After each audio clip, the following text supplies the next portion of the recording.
avant d'être redéplacé par quelqu'un qui décide de l'amener ailleurs.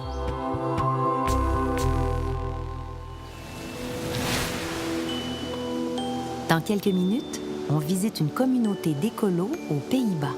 Il n'y a pas de voiture. Mes enfants peuvent jouer par les rues. Ça, c'est magnifique.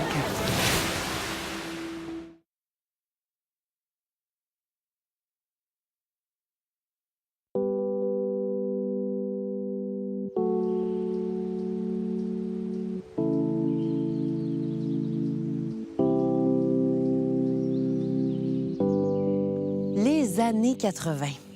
Le gaspillage, l'individualisme, le fluo, les cheveux gaufrés. Les beaux souvenirs, hein? Mais c'est quand même à cette époque-là que la conscience environnementale a commencé à émerger. Il y a quelques communautés qui se sont mises à se préoccuper de leur milieu de vie, leur santé, leur durabilité. C'est comme ça qu'au milieu des années 80, un des premiers écoquartiers est né, aux Pays-Bas. Retour vers le début du futur.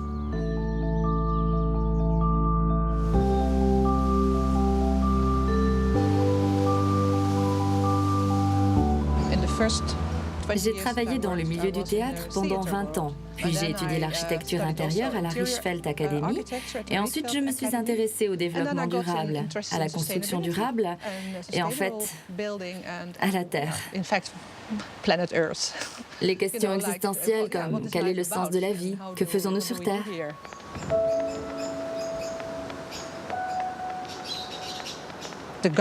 Le gouvernement voulait promouvoir la construction durable, mais le budget alloué était très réduit, parce que l'on pense souvent que les gens ne veulent pas dépenser d'argent. Mais sans un budget conséquent, on ne fait que remettre les problèmes à plus tard. Les politiques disaient aussi que les questions environnementales n'intéressent personne, ce à quoi je répondais, mais il suffit de rendre tout cela plus vivant. Je connaissais beaucoup d'experts sur la question du développement durable. J'ai donc pensé que nous pouvions à nous tous monter et mener à bien ce projet et inviter les gens à venir voir. Si vous construisez vous-même votre maison, vous pouvez mettre des panneaux solaires sur le toit, mais c'est tout. Vous n'avez aucun impact sur le dispositif de traitement des eaux, par exemple. C'est à l'échelle de la collectivité que l'on obtient de vrais résultats. Marlene a non seulement réussi à embarquer les professionnels de l'architecture dans son projet, mais les futurs habitants aussi. Les gens avaient la possibilité de développer leurs propres idées. Dans ce cas-là, l'architecte avait un rêve, celui de construire une maison avec des noms professionnels. J'ai donc vu des touristes poser des tuiles, des éco-baroudeurs. Toutes sortes de gens participaient à cette construction. À Eva-Lengsmeer, les petits immeubles côtoient des maisons détachées et tous les bâtiments répondent aux exigences de la communauté. Oh, les belles pommes. C'est le paradis ici.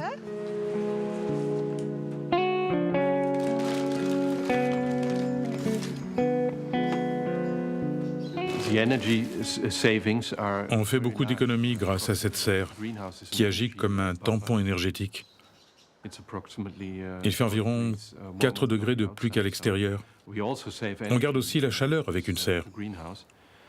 Dans certains cas, la serre agit comme un parapluie naturel pour empêcher la pluie, le vent, les éléments naturels de rentrer à l'intérieur de votre maison.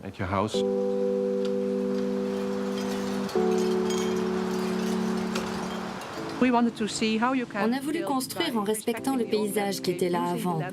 On a voulu l'utiliser tout en l'améliorant et en adaptant l'architecture. Pour intégrer le système de traitement des eaux à l'architecture, on l'a gardé apparent. Le quartier est construit sur une zone protégée de captage de l'eau. Toute l'eau qui tombe sur les toits, ça va directement ici au étang et ça reste très longtemps ici au quartier. Et doucement, quand on a trop de l'eau, ça passe juste pour direction de la rivière des Pays-Bas au mer. Mais en avant, ça reste ici au quartier. Et ça, c'est de l'eau très, très, très jolie, avec beaucoup de poissons dedans.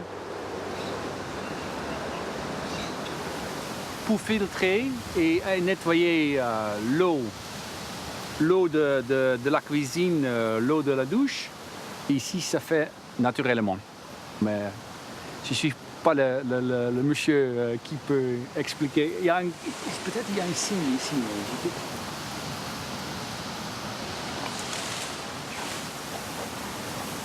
Ah, voilà. Ah, voilà.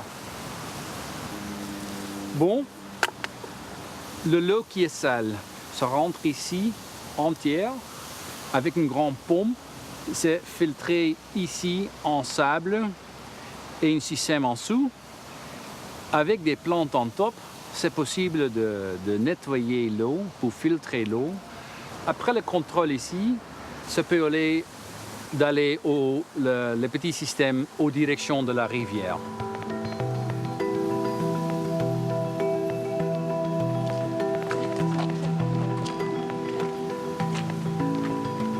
On a deux systèmes solaires. En top, c'est pour l'eau chaude et en bas, c'est voltaïque. Ça donne de l'énergie électrique pour la maison. Et maintenant, notre maisons sont presque autosuffisantes. En été, on a trop d'énergie et on revend cette énergie dans le système.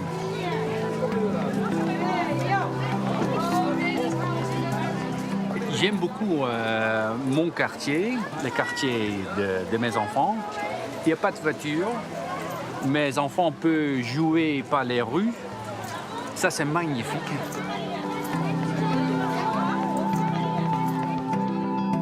Du 19e siècle à aujourd'hui, en passant par les années 80, on voit bien qu'il n'est jamais trop tôt pour mieux habiter la planète.